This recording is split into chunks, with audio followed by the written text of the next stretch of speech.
everybody has a role to play. The mother has her role, the father has a role in bringing all this, but together, they also have a role. So I'm going to talk about the combined role of parents.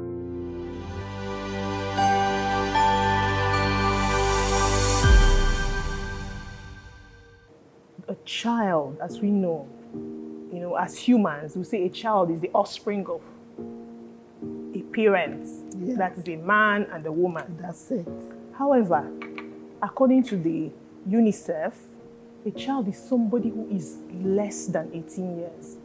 Incidentally, that also corresponds to the section 29.4 of the 1999 Constitution of Nigeria that defines a child as someone who is, or any person, less than 18 years. So this is a working definition of who a child is. So wonderful. Yes. Thank you so much.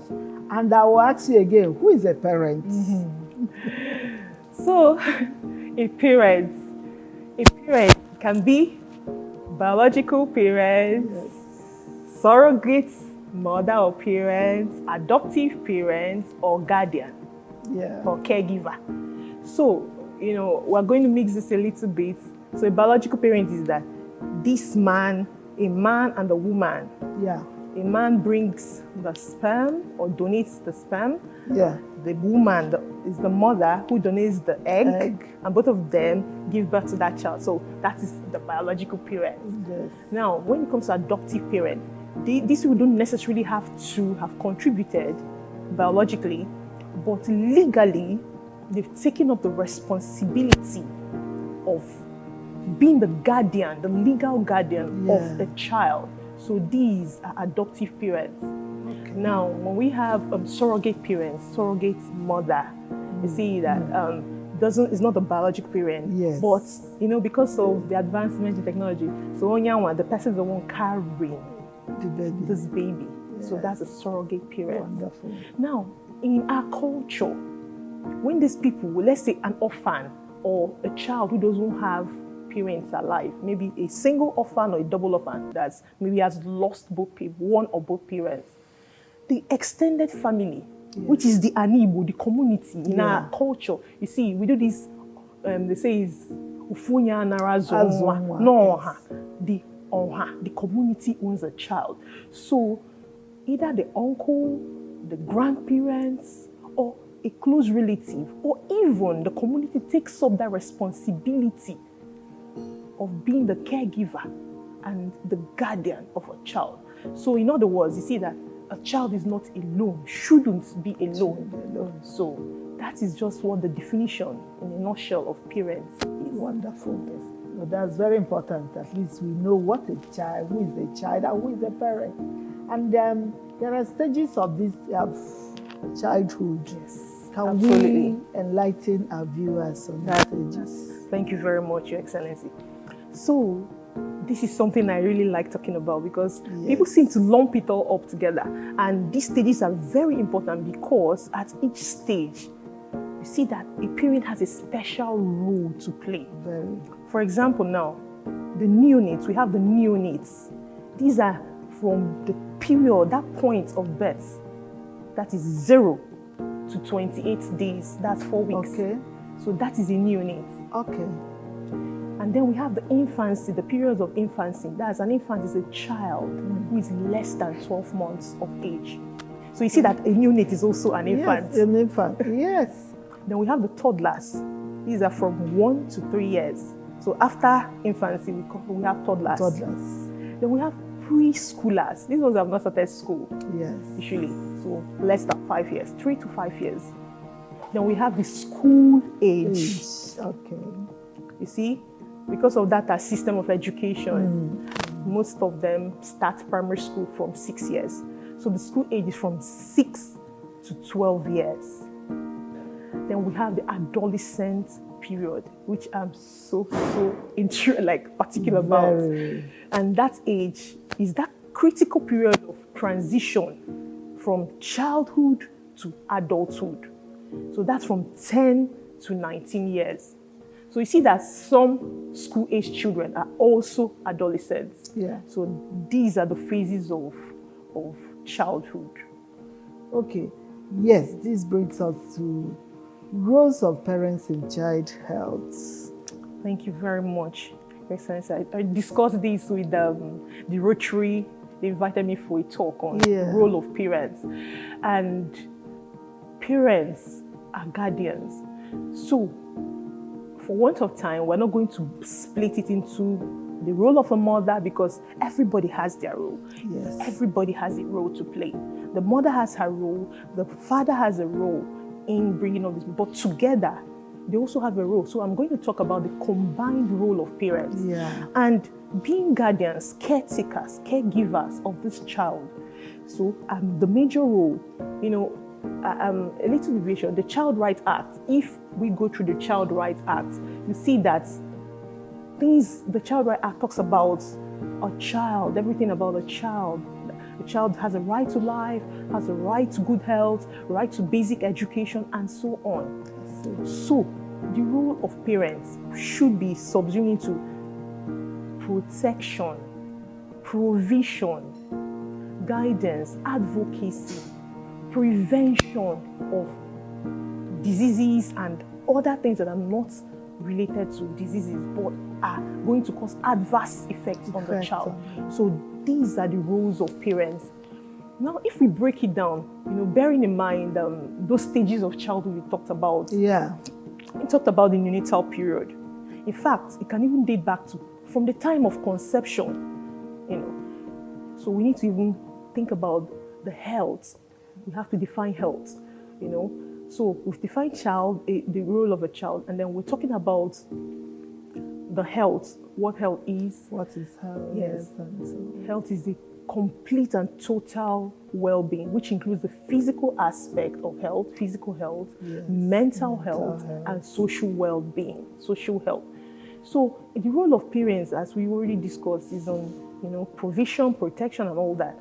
So when it comes to the neonates, those ones who are less than 28 days, the role of the father, mother together, they must fight to make sure that this child comes to no harm, even while in the womb, before the child comes out. That means that the father must love the mother, show the mother a lot of love, a lot of care and support. Make sure she goes for antenatal and all that, antenatal visits. Make sure she eats right. Make sure she's psychologically balanced, because these things all get transmitted, even to the unborn child. Now that the child has come out, the same rule for both parents. So in protecting and preventing disease, now we have a lot of absurd jokes. This childhood disease, diphtheria is back, polio is coming back. So immunization, we talk about immunization. Some parents in our community now, we've noticed that they don't want to, they're too busy. Sometimes they tell you that they're forgotten, that they didn't know that it's the immunization day. And sometimes these health workers carry their bags, they bring, the announcements being made. Town criers make announcements. So we need to protect and prevent these diseases. So the National Program on Immunization, incidentally, these things are free. These vaccines are free. Exactly. And healthcare centers are available all around us. So parents should ensure that the children get the vaccines, immunization up to date according to the National Program on Immunization. Very important. They need to also ensure that even the sub-NIDs, that the ones that they say they go about, maybe there's an outbreak somewhere and want to prevent, they make sure the children get that. Then we talk about, for those neonates, to start right, make sure they feed well. How do we ensure they feed well? Fathers and mothers should put hands together and make sure that these children are exclusively breastfed. That means just breast milk. Just breast milk. In your last talk, your campaign, you talked about zero water. Zero water. So make sure that these children get just breast milk and nothing else, because it's complete. It's a complete meal. It's complete. And this starts the child out right. Very right, yeah. So that is it. Good nutrition, exclusive breastfeeding, which is, and then subsequently adequate complementary feeds, and which is good family feeds. Yes. Immunization, we're still talking about the physical health. Father should provide an ambient, good clothes, housing, shelter, and provide love and support. Mother should also provide love, support, even as tiny as singing to the children, humming songs, daily affirmations to that, as tiny as that baby is. These things are you're passing positive emotions to the child. Monitoring their growth. There are charts. If they do the immunization, they will give them cards, and they will be able to plot the growth of these children. Then food supplementation, give adequate nutrition, even with a locally available part of your healthy living campaign. Locally available meals you can use to prepare good nutrients and good nutrition supplements, with adequate nutrients, vegetables, fruits, and all that, micronutrients.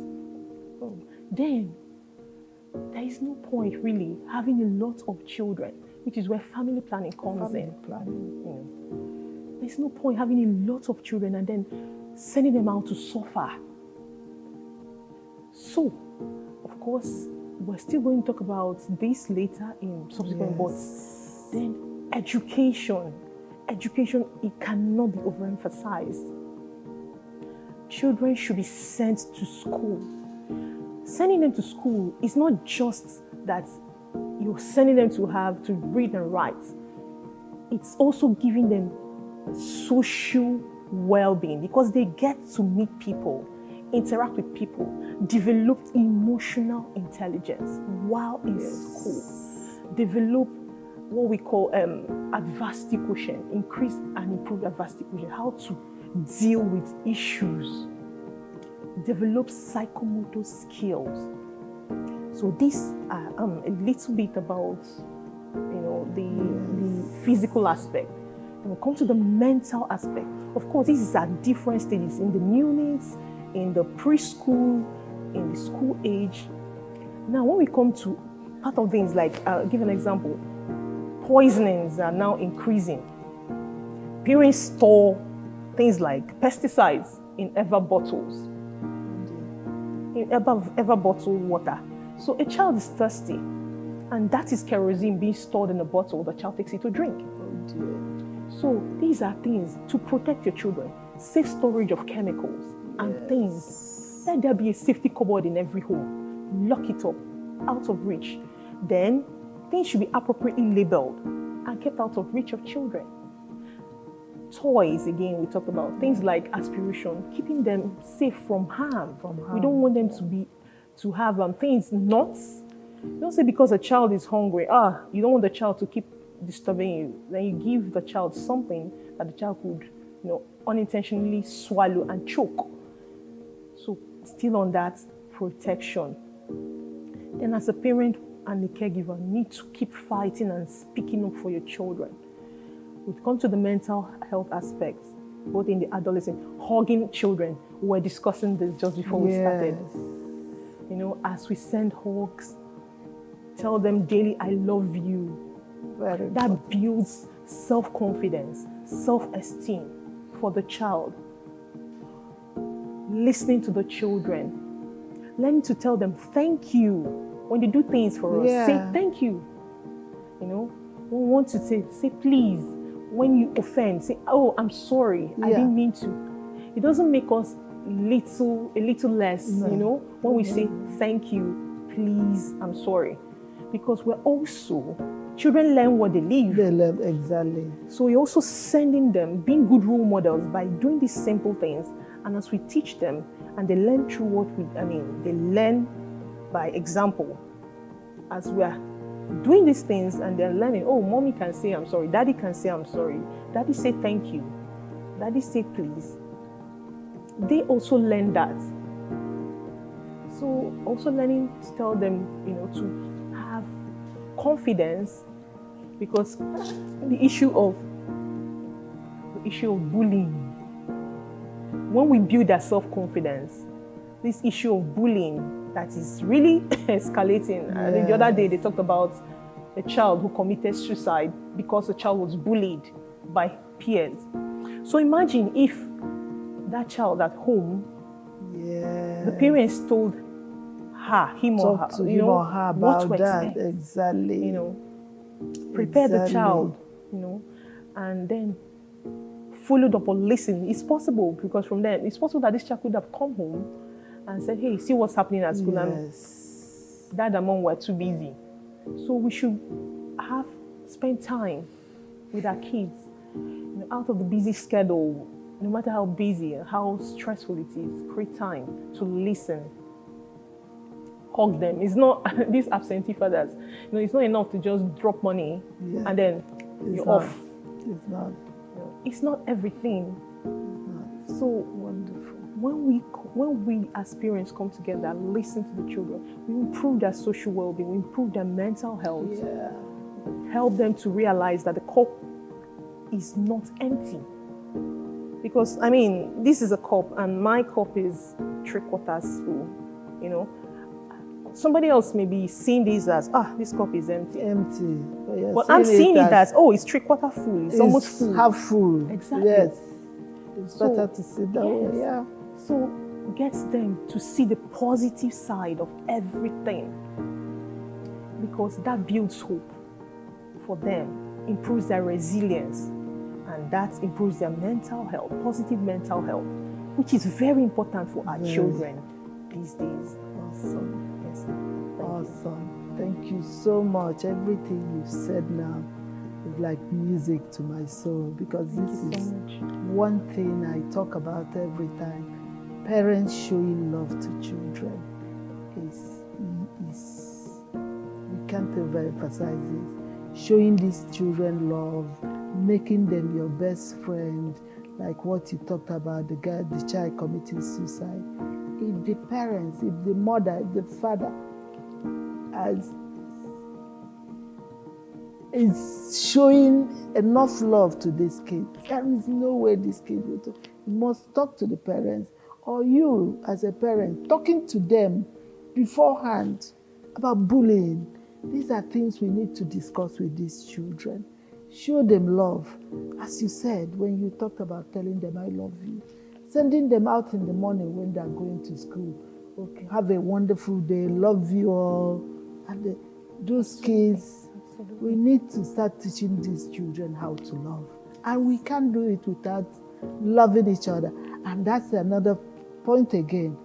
Parents should be loving each other, because these children look at us and learn from us. You can't be doing one and telling them to do two. They must learn from us. Show love. They must work on it to love each other. Absolutely. The parents, the father, Absolutely. The mother must. Because if they don't see it, they don't know. And teach them how to love in the family and outside, in school. Show love, show compassion. Yes. It's very important. Thank you so much for highlighting this. Very important.